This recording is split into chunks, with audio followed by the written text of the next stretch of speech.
ಕೋಲಾರ ಜಿಲ್ಲೆಯಲ್ಲಿ ಮನಕಲುಕುವ ತಲೆ ತಗ್ಗಿಸುವ ಘಟನೆ ಬೆಳಕಿಗೆ ಬಂದಿದೆ.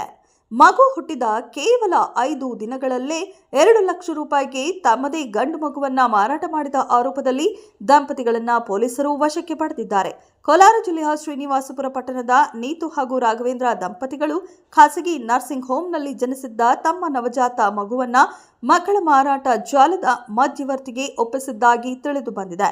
ಮಗು ಮಾರಾಟದ ಮಾಹಿತಿ ದೊರೆತ ಬೆನ್ನಲ್ಲೇ ಶ್ರೀನಿವಾಸಪುರ ಪೊಲೀಸರು ದಂಪತಿಗಳ ಜೊತೆಗೆ ಮಧ್ಯವರ್ತಿ ನಾರಾಯಣಸ್ವಾಮಿಯನ್ನ ವಶಕ್ಕೆ ಪಡೆದು ವಿಚಾರಣೆ ನಡೆಸಿದ್ದಾರೆ. ಶ್ರೀನಿವಾಸಪುರ ಪೊಲೀಸ್ ಸ್ಟೇಷನ್ನಲ್ಲಿ ಮಗು ಮಾರಾಟ ಕೇಸ್ ದಾಖಲಾಗಿದೆ.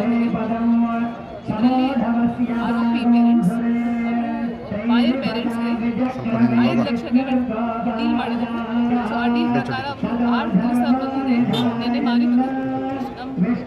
ನಮ್ಮ ಪೊಲೀಸ್ ಎಲ್ಲರಿಗೂ ಹಿಡಿದಿದ್ದಾರೆ. ಬಾಯರ್ ಮಾಡಿದ್ರು ಸೇಲರ್ ಪೇರೆಂಟ್ಸ್ಗೆ ಮತ್ತು ಇಂಟರ್ಮೀಡಿಯೇಟ್ ಯಾರು ಮಾರಿದ್ದಾರೆ ನೀತಾ ಮತ್ತು ರಾಘವೇಂದ್ರ, ಮತ್ತು ಯಾರು ಪರ್ಚೇಸ್ ಮಾಡಿದ್ರು ಅವರು ಮಂಜುಳಯ್ಯನವರ ಗಂಡ, ಮತ್ತು ಇಂಟರ್ಮೀಡಿಯೇಟ್ ಕೂಡ ಅರೆಸ್ಟ್ ಆಗಿದ್ದಾರೆ ಈ ಕೇಸಲ್ಲಿ. ಮಾರಾಟಗೊಂಡ ಮಗುವನ್ನ ನಿನ್ನೆ ರಾತ್ರಿ ಮರಳಿ ಪಡೆದು ಪೋಷಕರಿಗೆ ಒಪ್ಪಿಸಲಾಗಿದೆ. ಈ ಪ್ರಕರಣ ಶ್ರೀನಿವಾಸಪುರ ಪೊಲೀಸ್ ಠಾಣಾ ವ್ಯಾಪ್ತಿಯಲ್ಲಿ ದಾಖಲಾಗಿದ್ದು ಮಕ್ಕಳ ಮಾರಾಟ ಜಾಲದ ಕುರಿತು ಹೆಚ್ಚಿನ ತನಿಖೆ ಮುಂದುವರೆದಿದೆ. ಸತೀಶ್, ಈ ನ್ಯೂಸ್ ಟಿವಿ, ಕೋಲಾರ.